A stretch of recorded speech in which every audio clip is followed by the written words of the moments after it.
Pajak adalah kontribusi wajib kepada negara yang terutang oleh orang pribadi atau badan yang bersifat memaksa berdasarkan undang-undang, dengan tidak mendapatkan imbalan secara langsung dan digunakan untuk keperluan negara bagi sebesar-besarnya kemakmuran rakyat.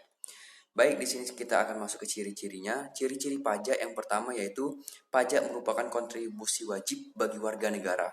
Yang kedua yaitu pajak bersifat memaksa untuk setiap warga negara.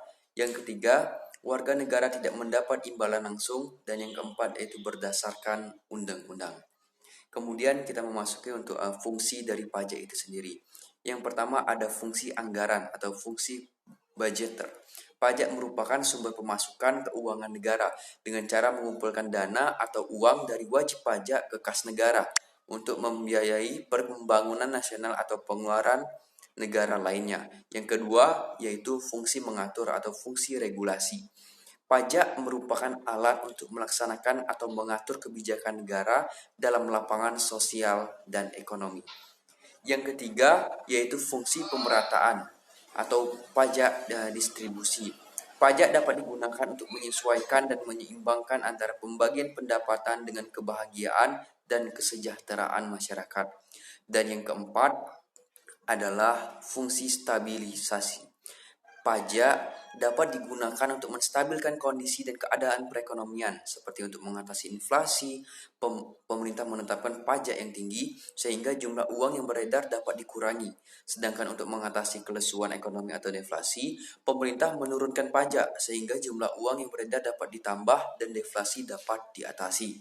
Selanjutnya yaitu jenis-jenis pajak. Untuk jenis pajak berdasarkan sifatnya. Berdasarkan sifatnya, pajak itu digolongkan menjadi dua jenis, yaitu yang pertama pajak langsung dan yang kedua yaitu pajak tidak langsung. Pajak tidak langsung adalah pajak yang hanya diberikan kepada wajib pajak bila melakukan peristiwa atau perbuatan tertentu. Contohnya yaitu pajak penjualan atas barang mewah, di mana pajak ini hanya diberikan bila wajib pajak menjual barang mewah.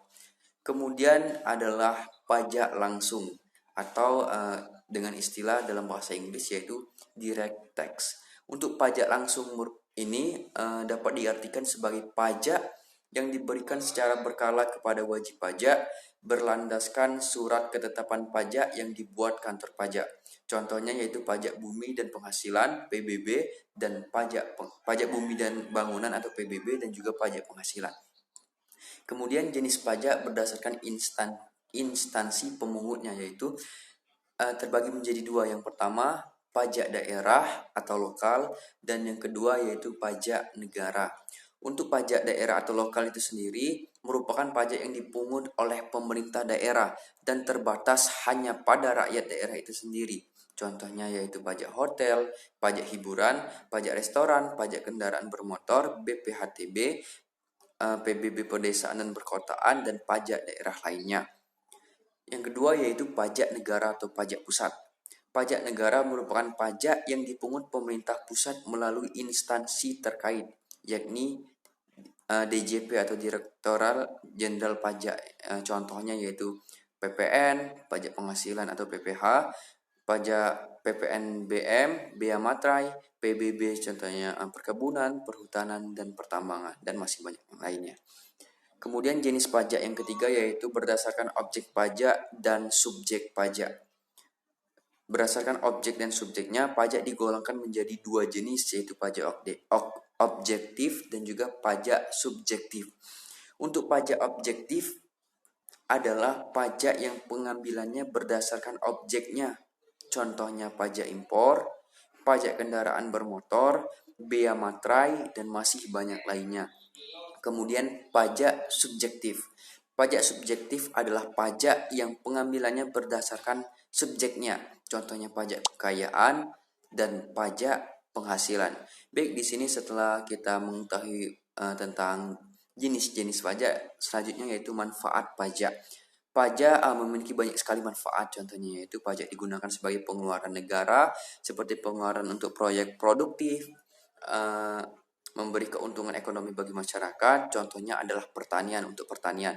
Kemudian pajak juga digunakan sebagai pengeluaran yang bersifat self-liquidating dan tidak produktif seperti untuk pendirian monumen dan tempat rekreasi.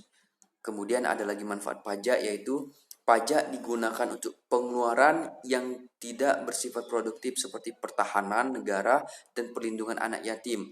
Kemudian pajak juga bermanfaat bagi masyarakat, diantaranya adalah pajak dijadikan modal untuk pembangunan infrastruktur seperti jalan. Kalau kita lihat dari Palembang ke Indralaya itu, jalan itu merupakan salah satu penggunaan pajak. Kemudian sekolah, rumah sakit, dan pelayanan publik lainnya. Kemudian pajak untuk memberi subsidi pangan dan bahan bakar minyak, pajak untuk penyediaan layanan transportasi publik, kemudian pajak untuk membiayai kelestarian lingkungan hidup, dan yang terakhir mungkin pajak juga bisa dipakai untuk pelaksanaan demokrasi seperti pemilihan umum. Mungkin itu saja.